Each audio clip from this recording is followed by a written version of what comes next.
देखो बच्चों, last lecture में हमने पढ़ा था क्या, solubility of solid in liquid, उसके फैक्टर्स के बारे में पढ़े थे। तो उसमें जो दूसरा फैक्टर है वो है टेम्परेचर। ठीक, अब टेम्परेचर का solubility of solid in liquid पे क्या इफेक्ट पड़ता है उसको समझते हैं। यहाँ मैंने 2 पॉइंट्स लिखे हैं। क्या लिखा है कि अगर इंडोथर्मिक प्रोसेस है तो इंडोथर्मिक प्रोसेस क्या होता है, जिसमें हीट एब्जॉर्ब होता है, हीट को सोखता है, एब्जॉर्ब होता है। तो इंडोथर्मिक प्रोसेस के लिए अगर आप टेम्परेचर को बढ़ाओगे तो सॉल्युबिलिटी बढ़ जाएगी। किसके लिए? इंडोथर्मिक के लिए। एक्सोथर्मिक के लिए क्या है? एक्सोथर्मिक एक ऐसा प्रोसेस है जिसमें हीट क्या होती है, इवॉल्व होती है, निकलती है। तो उसके लिए अगर आप टेम्परेचर को बढ़ाओगे तो सॉल्युबिलिटी घट जाएगी। बात समझ में आई? ये पहले भी बताया मैंने कि इंडोथर्मिक के लिए हीट एब्जॉर्ब होता है, टेम्परेचर बढ़ाने पे सॉल्युबिलिटी क्या होती है, बढ़ती है। और एक्सोथर्मिक के लिए हीट इवॉल्व होता है, टेम्परेचर बढ़ाने पे सॉल्युबिलिटी घटती है। अब इसको एक ग्राफ से समझने की कोशिश करते हैं। ठीक है, देखो अब ये ग्राफ मैंने प्लॉट किया है सॉल्युबिलिटी और टेम्परेचर के बीच। किसके किसके बीच? सॉल्युबिलिटी और टेम्परेचर के बीच। अब आप क्या देख रहे हो, यहाँ 20 डिग्री सेल्सियस है, यहाँ 40 है, यहाँ 60 है, यहाँ 80 है, यहाँ 100 है। यानी अगर आप इधर से इधर जा रहे हो तो टेम्परेचर बढ़ रहा है।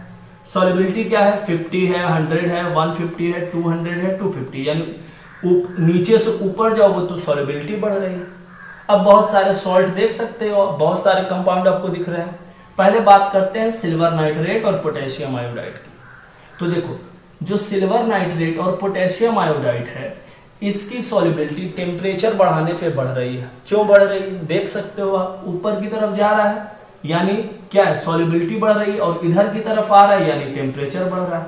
यानी अगर सिल्वर नाइट्रेट और पोटेशियम आयोडाइड की सॉल्युबिलिटी की बात करें तो टेम्परेचर बढ़ाने पर इन दोनों की सॉल्युबिलिटी क्या होती है, बढ़ती है। उसी तरह देखो हमारा सोडियम नाइट्रेट है NaNO3, इसकी भी क्या आप देख रहे हो, ऊपर की तरफ जा रहा है, ऊपर की तरफ सॉल्युबिलिटी बढ़ती है, और इधर भी जा रहा है। यानी NaNO3 की भी सॉल्युबिलिटी क्या होती है, टेम्परेचर बढ़ाने पे बढ़ती है। अमोनियम क्लोराइड का भी ऐसा ही है और पोटेशियम क्लोराइड का भी ऐसा ही है।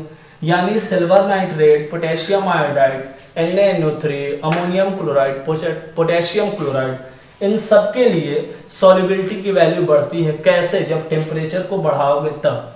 ठीक, लेकिन यहां देखो जैसे लिथियम सल्फेट है, सीजियम सल्फेट है, इन दोनों की सॉल्युबिलिटी क्या हो रही है, घट रही है। जब टेम्परेचर को आप बढ़ा रहे हो तो सॉल्युबिलिटी क्या हो रही है, घट रही है, क्योंकि जो कर्व है वो नीचे की तरफ आ रहा है। इधर कर्व क्या हो रहा है, ऊपर की तरफ जा रहा है, इधर कर्व क्या हो रहा है, नीचे की तरफ आ रहा है। तो इन दोनों के लिए सॉल्युबिलिटी की वैल्यू घट रही है टेम्परेचर को बढ़ाने पर, और इन सब के लिए सॉल्युबिलिटी की वैल्यू क्या हो रही है, बढ़ रही है टेम्परेचर को बढ़ाने पर। बात समझ में आ रही है? Silver nitrate, potassium iodide, sodium nitrate, ammonium chloride, potassium chloride, इन सारे सॉल्ट के लिए सॉल्युबिलिटी बढ़ रही है अगर टेम्परेचर को बढ़ाओगे तो। लेकिन इन दोनों के लिए टेम्परेचर बढ़ाने पे सॉल्युबिलिटी क्या हो रही है, घट रही है। तो आप क्या कह सकते हो कि हमने ऑब्जर्वेशन देखा इस ग्राफ से कि इन सॉल्ट के ऊपर टेम्परेचर बढ़ाने पर सॉल्युबिलिटी पे क्या इफेक्ट पड़ता है। ठीक है, हाइड्रेटेड सॉल्ट की सबसे पहले समझते हैं कि हाइड्रेटेड सॉल्ट क्या होता है। जैसे मान लो हमारे पास है FeSO4.6H2 या 7H2, तो ये क्या है, एक हाइड्रेटेड सॉल्ट। ठीक है, हाइड्रेटेड सॉल्ट क्यों है? क्योंकि उसके पास वाटर ऑफ क्रिस्टलाइजेशन है। तो जिसके पास वाटर ऑफ क्रिस्टलाइजेशन होता है उसको हम कहते हैं हाइड्रेटेड सॉल्ट। ठीक, उसके लिए एक ग्राफ है सॉल्युबिलिटी और टेम्परेचर के बीच। सॉल्युबिलिटी और टेम्परेचर के बीच ग्राफ को समझने के लिए यहाँ इसको मैं फिर से ड्रॉ करता हूँ। देखो जैसे मान लो हमारे पास एक ग्राफ है, इसका है ये FeSO4.7H2, और यहाँ क्या लिखूंगा मैं, FeSO4.4H2। ठीक, ये वाला कर्व लिया है मैंने, ये वाला, ये आप देख रहे हो ना, ये वाला। ठीक, अब देखो स्टेटमेंट देखो, until the hydrated salt does not lose the water of crystallization, जब तक हाइड्रेटेड सॉल्ट जैसे ये वाला है वाटर मॉलिक्यूल को लूज नहीं करेगा। तो देखो यहां तक ये वाटर मॉलिक्यूल को लूज नहीं कर रहा है। किसके बीच है ये ग्राफ? सॉल्युबिलिटी और टेम्परेचर के बीच। तो यहां तक ये वाटर मॉलिक्यूल को लूज नहीं कर रहा है, तो इस कंडीशन में क्या होगा, अगर टेम्परेचर को बढ़ाओगे तो सॉल्युबिलिटी बढ़ जाएगी। बात समझ में आ रही है? जब तक hydrated salt water of crystallization molecules को लूज नहीं करेगा, टेम्परेचर को बढ़ाओगे सॉल्युबिलिटी बढ़ जाएगी। लेकिन जैसे ही अब ये वाटर मॉलिक्यूल कम होने लगेंगे तो टेम्परेचर को बढ़ाओगे तो सॉल्युबिलिटी क्या हो जाएगी, कम हो जाएगी। जैसे ही वाटर मॉलिक्यूल कम होने लगेंगे, टेम्परेचर को बढ़ाओगे सॉल्युबिलिटी कम हो जाएगी। बहुत आसान कॉन्सेप्ट है। क्या है कॉन्सेप्ट? जब तक वाटर ऑफ क्रिस्टलाइजेशन है तब तक टेम्परेचर को बढ़ाओगे सॉल्युबिलिटी बढ़ेगी। जैसे ही वाटर ऑफ क्रिस्टलाइजेशन कम होने लगेगा, टेम्परेचर को बढ़ाओगे सॉल्युबिलिटी क्या हो जाएगी, घट जाएगी। ठीक, तो ये ग्राफ किसके बीच था, सॉल्युबिलिटी और टेम्परेचर के बीच। इसमें आप देख सकते हो कैल्शियम CaCl2.6H2O। ठीक, तो जब तक इसके पास 6 मॉलिक्यूल्स हैं, टेम्परेचर को बढ़ाओगे सॉल्युबिलिटी बढ़ेगी। जैसे ही मॉलिक्यूल्स वाटर के कम होने लगे, टेम्परेचर को बढ़ाओगे सॉल्युबिलिटी क्या हो जाएगी, घट जाएगी। बात समझ में आई? तो ये था हाइड्रेटेड सॉल्ट के लिए। ऊपर मैंने आपको बताया था सॉल्युबिलिटी और टेम्परेचर के लिए, लेकिन ये हाइड्रेटेड सॉल्ट नहीं था। ये जो भी आपने पढ़ा ये किसके लिए था, हाइड्रेटेड सॉल्ट के लिए। समझ में आया? ठीक, एक बार और सुन लो कि जब तक वाटर ऑफ क्रिस्टलाइजेशन रहेगा, टेम्परेचर को बढ़ाओगे सॉल्युबिलिटी बढ़ेगा। जैसे ही वाटर ऑफ क्रिस्टलाइजेशन कम होने लगेगा, टेम्परेचर को बढ़ाओगे सॉल्युबिलिटी घट जाएगी। तो ये था हमारा क्या, हाइड्रेटेड सॉल्ट और उसका ग्राफ, कैसे ये चेंज हो रहा है आपको समझ में आया? चलो अब देखते हैं नेक्स्ट टॉपिक।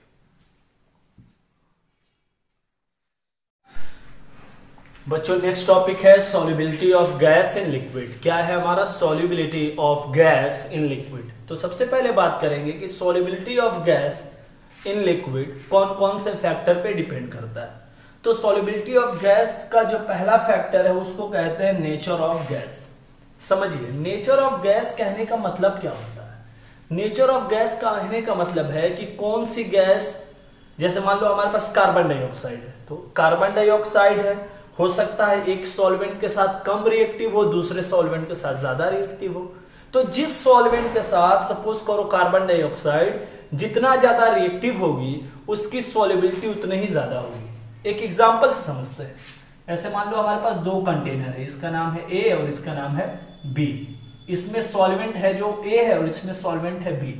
अब इसमें हमने कार्बन डाइऑक्साइड रखा, ठीक, इसमें डाल दिया कार्बन डाइऑक्साइड।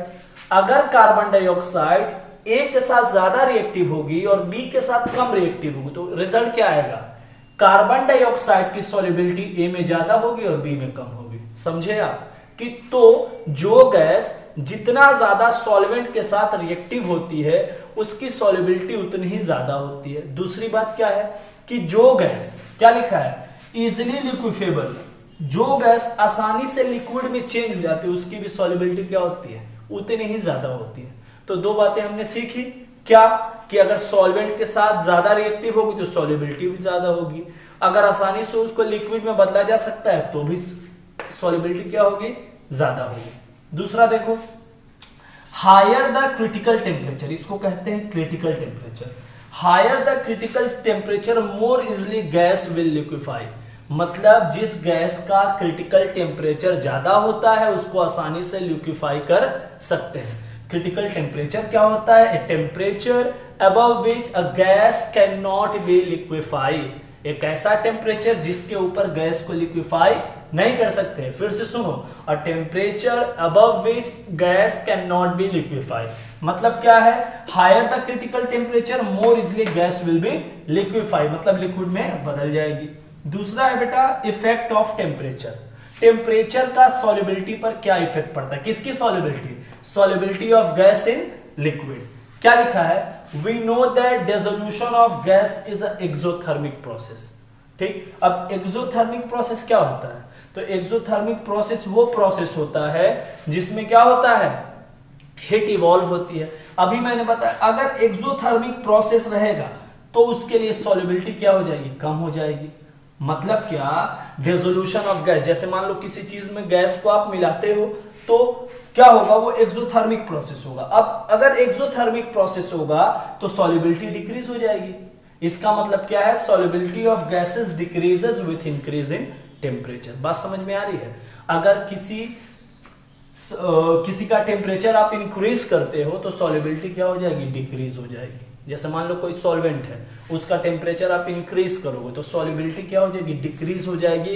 यही रीजन है, आपने पढ़ा होगा कि aquatic animal does not feel comfortable in warm water. गर्म पानी में एक्वेटिक एनिमल क्या करते हैं, कंफर्टेबल फील नहीं करते हैं।